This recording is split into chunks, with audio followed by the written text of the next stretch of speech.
Hi, boys. It's me again. I'm going to read to you chapter 19. Now, before we do that, let's recap of what happened in 18. So, the three of them, Grover, Annabeth, and Percy, ended up having to go and bribe their way into the underworld. Cerberus was a big problem, but Annabeth's the one that kind of got them through with the ball. Okay? So now, let's see what happens if they meet Hades and what happens with Percy's mom. Okay? We find out the truth, sort of. Chapter 19, I'm on page 300. Imagine the largest concert crowd you've ever seen. A football field packed with 1 million fans. Now imagine a field 1 million times that big, packed with people, and imagine the electricity has gone out, and there is no noise, no light, no beach ball bouncing around over the crowd. Something tragic has happened backstage. Whispering masses of people are just milling around in the shadows, waiting for a concert that will never start. If you can picture that, you have a pretty good idea what the fields of Asphodel looked like. The black grass had been trampled by eons of dead feet. A warm mist wind blew like the breath of a swamp. Black trees, Grover told me they were poplars, grew in clumps here and there. The cavern ceiling was so high above us, it might have been a bank of storm clouds, except for the stalactites, which glowed faint gray and looked wickedly pointed. I tried not to imagine they'd fall on us at any moment, but dotted around the fields were several that had fallen and impaled themselves in the black grass. I guess the dead didn't have to worry about little hazards like being speared by stalactites the size of booster rockets. Annabeth, Grover, and I tried to blend into the crowd. Keeping an eye out for security ghouls, I couldn't help looking for familiar faces among the spirits of Asphodel, but the dead are hard to look at. Their faces shimmer. They all look slightly angry or confused. They will come up to you and speak, but their voices sound like chatter, like bats twittering. Once they realize you can't understand them, they frown and move away. The dead aren't scary. They're just sad. We crept along, following the line of new arrivals that snaked from the main gates toward a black-tented pavilion with a banner that read, "Judgments for Elysium and eternal damnation. Welcome, newly deceased." Out the back of the tent came two smaller lines. To the left, spirits flanked by security ghouls were marched down a rocky path toward the fields of punishment, which glowed and smoked in the distance, a vast cracked wasteland with rivers of lava and minefields and miles of barbed wire separating the different torture areas. Even from far away I could see people being chased by hellhounds, burned at the stake, forced to run naked through cactus patches or listen to opera music. I could just make out a tiny hill with the ant-sized figure of Sisyphus struggling to move his boulder to the top. And I saw worse tortures, too, things I don't want to describe. The line coming from the right side of the Judgment Pavilion was much better. This one led down toward a small valley surrounded by walls, a gated community, which seemed to be the only happy part of the underworld. Beyond the security gate were neighbors of beautiful houses from every time period in history. Roman villas and medieval castles and Victorian mansions. Silver and gold flowers bloomed on the lawns. The grass rippled in rainbow colors. I could hear laughter and smell barbecue cooking. Elysium. In the middle of that valley was a glittering blue lake with 3 small islands like a vacation resort in the Bahamas. The Isle of the Blessed for people who had chosen to be reborn 3 times and 3 times achieved Elysium. Immediately I knew that's where I wanted to go when I died. "That's what it's all about," Annabeth said, like she was reading my thoughts. "That's the place for heroes." But I thought of how few people there were in Elysium, how tiny it was compared to the fields of Asphodel, or even the fields of punishment. So few people did good in their lives. It was depressing. We left the Judgment Pavilion and moved deeper into the Asphodel fields. It got darker. The colors faded from our clothes. The crowds of chattering spirits began to thin. After a few miles of walking, we began to hear a familiar screech in the distance. Looming on the horizon was a palace of glittering black obsidian. Above the parapets swirled three dark bat-like creatures, the Furies. I got the feeling they were waiting for us. I suppose it's too late to turn back, Grover said wistfully. We'll be okay. I tried to sound confident. Maybe we should search some of the other places first, Grover suggested, like Elysium, for instance. Come on, goat boy. Annabeth grabbed his arm. Grover yelped. His sneakers sprouted wings and his legs shot forward, pulling him away from Annabeth. He landed flat on his back in the grass. Grover, Annabeth chided, stop messing around. But I didn't, he yelped again. His shoes were flapping like crazy now. They levitated off the ground and started dragging him away from us. Maya, he yelled. But the magic word seemed to have no effect. Maya already! 911, help! I got over being stunned and made a grab for Grover's hand, but too late. He was picking up speed, skidding downhill like a bobsled.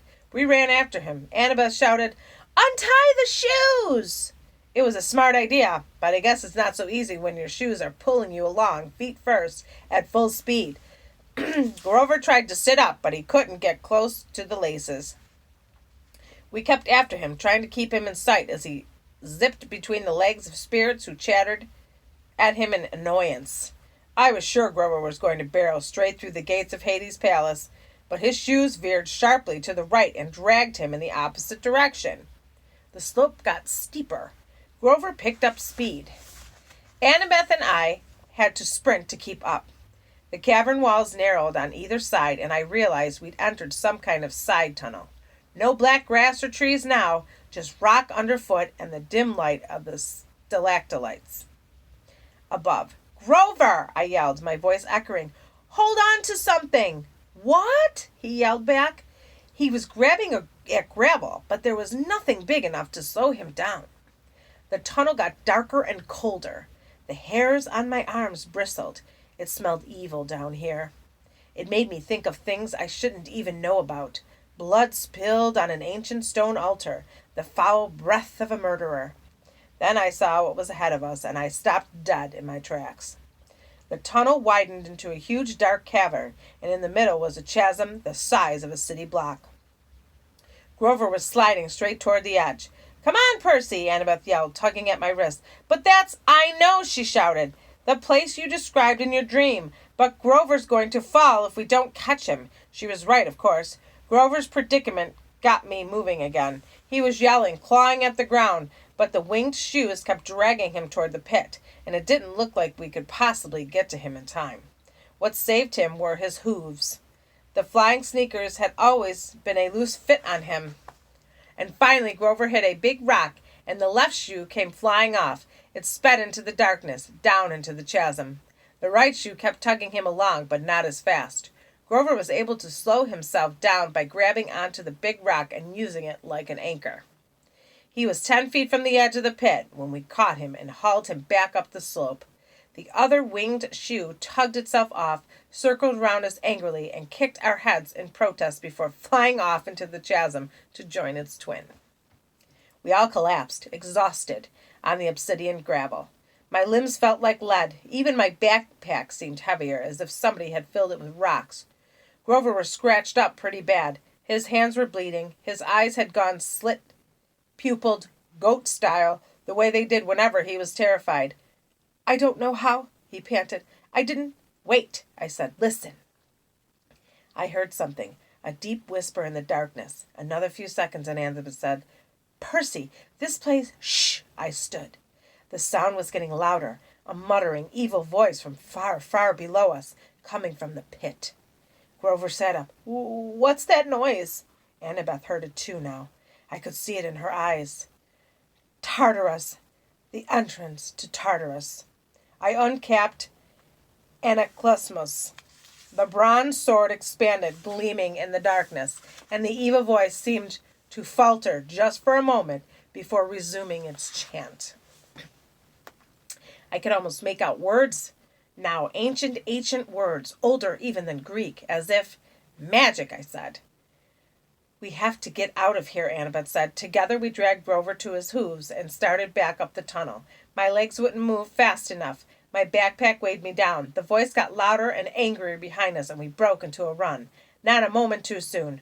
A cold blast of wind pulled at our backs, as if the entire pit was inhaling. For a terrifying moment, I lost ground, my feet slipping in the gravel. If we'd been any closer to the edge, we would have been sucked in.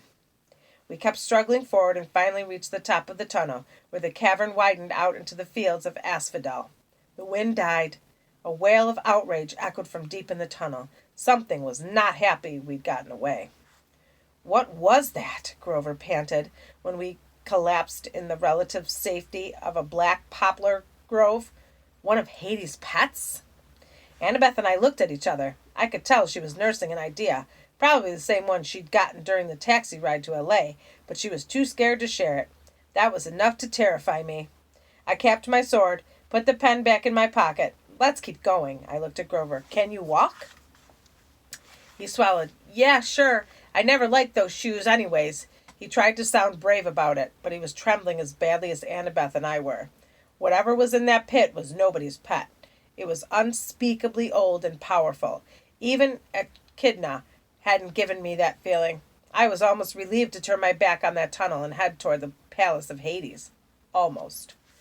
The Furies circled the parapets, high in the gloom. The outer walls of the fortress glittered black, and the 2-story tall bronze gates stood wide open. Up close, I saw that the engravings on the gates were scenes of death. Some were from modern times: an atomic bomb exploding over a city, a trench filled with gas mask-wearing soldiers, a line of African famine victims waiting with empty bowls, but all of them looked as if they'd been etched into the bronze thousands of years ago. I wondered if I was looking at prophecies that had come true. Inside the courtyard was the strangest garden I'd ever seen. Multicolored mushrooms, poisonous shrubs, and weird luminous plants grew without sunlight. Precious jewels made up from the lack of flowers, piles of rubies as big as my fist, clumps of raw diamonds. Standing here and there like frozen party guests were Medusa's garden statues, petrified children, satyrs, and centaurs, all smiling grotesquely. In the center of the garden was an orchid of pomegranate trees, their orange blooms neon bright in the dark. "The Garden of Persephone," Annabeth said. "Keep walking." I understood why she wanted to move on. The tart smell of those pomegranates was almost overwhelming. I had a sudden desire to eat them, but then I remembered the story of Persephone. One bite of underworld food, and we would never be able to leave. I pulled Grover away to keep him from picking a big, juicy one. We walked up the steps of the palace between black columns, through a black marble portico, and into the house of Hades. The entry hall had a polished bronze floor, which seemed to boil in the reflected torchlight. There was no ceiling, just the cavern roof, far above. I guess they never had to worry about rain down here. Every side doorway was guarded by a skeleton in the military gear. Some wore Greek armor, some British redcoat uniforms, some camouflage with tattered American flags on the shoulders. Blah, blah, blah. They carried spears or muskets or M16s. None of them bothered us, but their hollow eye sockets followed us as we walked down the hall toward the big set of doors at the opposite end. 2 U.S. Marine skeletons guarded the door. They grinned down at us, rocket-propelled grenade launchers held across their chests. "You know," Grover mumbled, "I bet Hades doesn't have trouble with door-to-door salesmen." My backpack weighed a ton now. I couldn't figure out why. I wanted to open it, check to see if I had somehow picked up a stray bowling ball, but this wasn't the time. "Well, guys," I said, "I suppose we should knock?"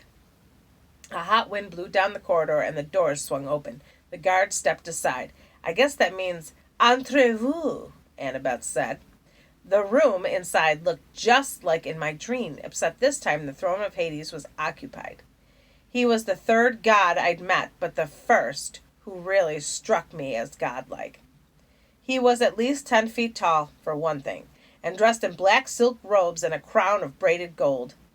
His skin was albino white, his hair shoulder length and jet black. He was bulked up like Ares, but he radiated power. He lounged On his throne of fused human bones, looking lithe, graceful, and dangerous as a panther. I immediately felt like he should be giving the orders. He knew more than I did. He should be my master. Then I told myself to snap out of it. Hades' aura was affecting me just as Ares had. The Lord of the Dead resembled pictures I'd seen of Adolf Hitler or Napoleon, or the terrorist leaders who direct suicide bombers. Hades had the same intense eyes, the same kind of mesmerizing evil charisma. "You are brave to come here, son of Poseidon," he said in an oily voice. "After what you have done to me, very brave indeed. Or perhaps you are simply very foolish." Numbness crept into my joints, tempting me to lie down and just take a little nap at Hades' feet, curl up here and sleep forever. I fought the feeling and stepped forward. I knew what I had to say. "Lord and uncle, I come with 2 requests." Hades raised an eyebrow. When he sat forward in his throne, shadowy faces appeared in the folds of his black robes, faces of torment, as if the garment were stitch of trapped souls from the fields of punishment, trying to get out. The ADHD part of me wondered off task whether the rest of his clothes were made the same way. What horrible things would you have to do in your life to get woven into Hades' underwear? "Only 2 requests?" Hades said. "Arrogant child, as if you have not already taken enough. Speak then. It amuses me not to strike you dead yet." I swallowed. This was going about as well as I feared it. I glanced at the empty, smaller throne next to Hades. It was shaped like a black flower, gilded with gold. I wish Queen Persephone were here. I recalled something in the myths about how she could calm her husband's moods, but it was summer, of course. Persephone would be above in the world of light with her mother, the goddess of agriculture, Demeter. Her visits, not the tilt of the planet, create the seasons. Annabeth cleared her throat. Her fingers prodded me in the back. "Lord Hades," I said. "Look, sir, there can't be a war among the gods. It would be bad." "Really bad," Grover added helpfully. "Return Zeus's master bolt to me," I said. "Please, sir, let me carry it to Olympus." Hades' eyes grew dangerously bright. "You dare keep up this pretense after what you've done?" I glanced back at my friends. They looked as confused as I was. Uncle," I said, "you keep saying after what you've done. What exactly have I done?" The throne room shook with a tremor so strong they probably felt it upstairs in Los Angeles. Debris fell from the cabin ceilings, doors burst open all along the walls, and skeletal warriors marched in, hundreds of them, from every time period and nation in Western civilization. They lined the perimeter of the room, blocking the exits. Hades bellowed, "Do you think I want war, godling?" I wanted to say, well, these guys don't look like peace activists, but I thought that might be a dangerous answer. "You are the Lord of the Dead," I said carefully. "A war would expand your kingdom, right?" A typical thing for my brothers to say. "Do you think I need more subjects? Do you not see the sprawl of the asphodel fields? Well, have you any idea how much my kingdom has swollen in this past century alone? How many subdivisions I've had to open?" I opened my mouth to respond, but Hades was on a roll now. "More security ghouls," he mourned. "Traffic problems at the Judgment Pavilion. Double overtime for the staff. I used to be a rich god, Percy Jackson. I control all the precious metals under the earth. But my expenses?" "Karen wants a pay raise," I blurted, just remembering the fact. As soon as I said it, I wished I could sew up my mouth. "Don't get me started on Karen," Hades yelled. "He's been impossible ever since he discovered Italian suits. Problems everywhere, and I've got to handle all of them personally. The commute time alone from the palace to the gates is enough to drive me insane, and the dead just keep arriving. No, godling, I need no help getting subjects. I did not ask for this war." "But you took Zeus's master bolt." "Lies!" More rumbling. Hades rose from his throne, towering to the height of a football goalpost. "Your father may fool Zeus, boy, but I am not so stupid. I see his plan." "His plan? You were the thief on the winter solstice," he said. "Your father thought to keep you his little secret. He directed you into the throne room on Olympus. You took the master bolt and my helm. Had I not sent my fury to discover you at Yancey Academy, Poseidon might have succeeded in hiding his scheme to start a war, but now you have been forced into the open. You will be exposed as Poseidon's thief, and I will have my helm back." "But," Annabeth spoke. I could tell her mind was going 1,000,000 miles an hour. "Lord Hades, your helm of darkness is missing too?" "Do not play innocent with me, girl. You and the satyr have been helping this hero, coming here to threaten me in Poseidon's name, no doubt, to bring me an ultimatum. Does Poseidon think I can be blackmailed into supporting him?" "No," I said. "Poseidon didn't. I didn't. I have said nothing of the helm's disappearance," Hades snarled, "because I had no illusions that anyone on Olympus would offer me the slightest justice, the slightest help.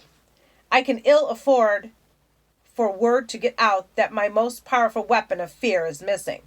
So I searched for you myself, and when it was clear you were coming to me to deliver your threat, I did not try to stop you." "You didn't try to stop us, but—" "Return my helm now, or I will stop death," Hades threatened.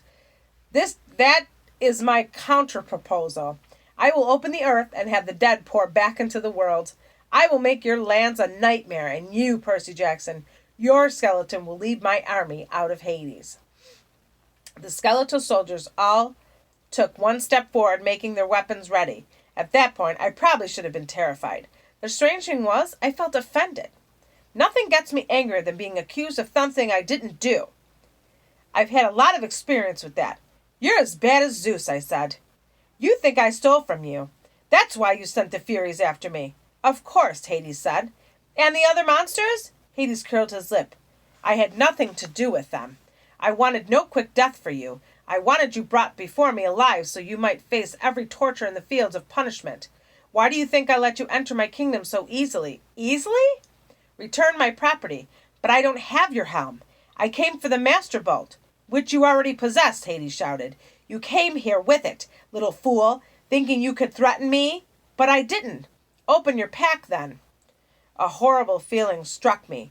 The weight in my backpack like a bowling ball. It couldn't be. I slung it off my shoulder and unzipped it. Inside was a 2-foot-long metal cylinder, spiked on both ends, humming with energy.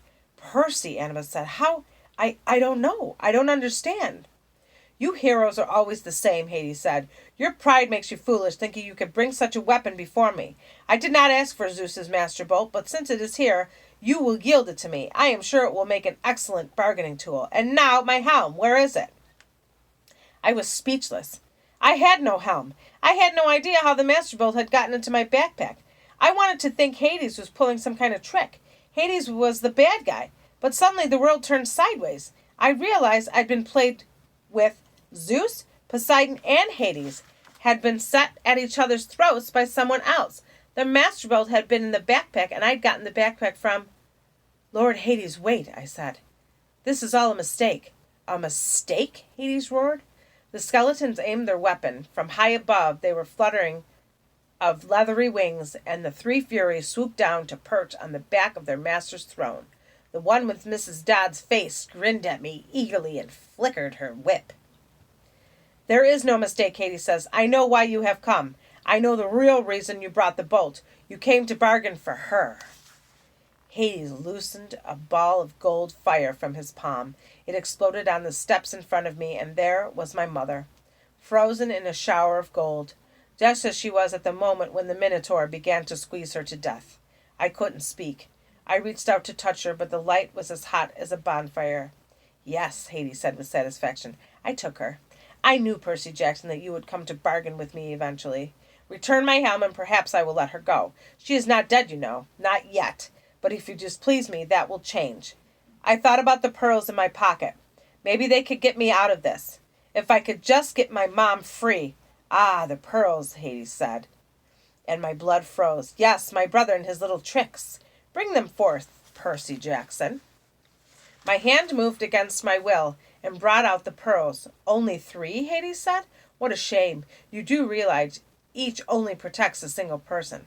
Try to take your mother, then, little godling, and which of your friends will you leave behind to spend eternity with me? Go on, choose, or give me the backpack and accept my terms." I looked at Annabeth and Grover. Their faces were grim. "We were tricked," I told them. "Set up." "Yes, but why?" Annabeth asked.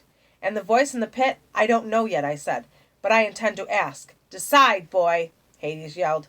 Percy, Grover put his hand on my shoulder. You can't give him the bolt. I know that.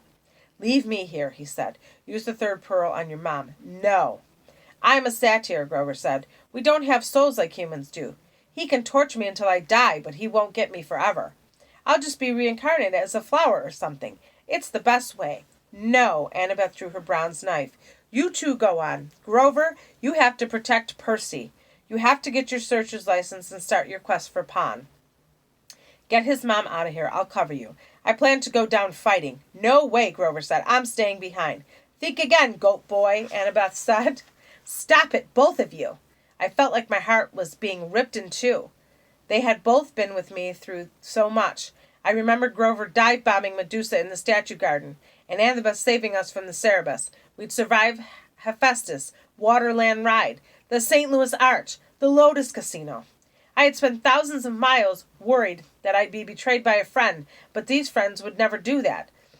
They had done nothing but save me over, and now they wanted to sacrifice their lives for my mom.